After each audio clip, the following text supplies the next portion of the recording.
We have finally got the Nintendo Direct for the Switch 2, and we got a lot of really interesting surprises along the way. Some of them good, some of them bad, and I'm going to dive into what is on everybody's mind, and that is game prices. So the Switch 2 is going to cost $449.99 for the base console, and if you want to get the Mario Kart bundle, it's going to be $499.99. Now, it puts it on par with current generation consoles. It's definitely more expensive than the first Switch, but I think that it's not super surprising that it's being priced this way. But what everybody is talking about is the actual game prices. So far, Nintendo has announced 2 new first-party games, a new Mario Kart game and a new Donkey Kong game. The Donkey Kong game is going to cost $70, which is kind of what I expected new Switch 2 games would cost, but the Mario Kart game is going to cost $80. There is no video game on any console that is selling for $80 other than collector's editions or special editions or things like that. So this is very unusual, and it's not something that Nintendo has done before.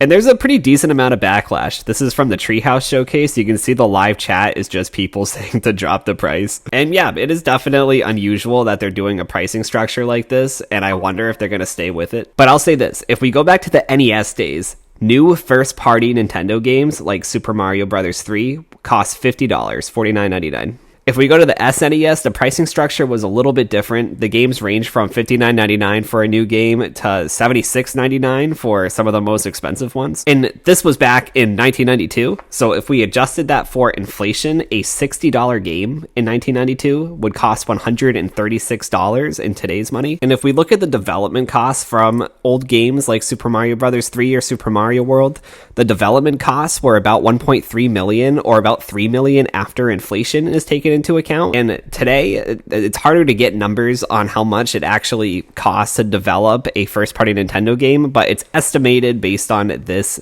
AI summary that Super Mario Odyssey might be between 80 million and 150 million, which would be pretty on par with other games in the industry that are being developed. So development costs have increased significantly, but game prices have more or less stayed the same or have gone down dramatically if you account for inflation. I think that because of these factors, I doubt that Nintendo is going to change their pricing strategy. And unfortunately, I think that means that PlayStation and Xbox may also reconsider charging more money for higher budget games. There have been rumors that Grand Theft Auto 5 is going to cost $100 at launch, and it's not so unbelievable now. We have been so lucky to have games remain around the same price for our entire lifetime, but I think that it's probably going to be changing to be more expensive to better reflect the environment that we are in. And while it sucks, and I wish this wasn't happening, I think this is probably going to be forever. What do you think? Do you think that Nintendo is going to budge and lower the price? Let me know in the comments.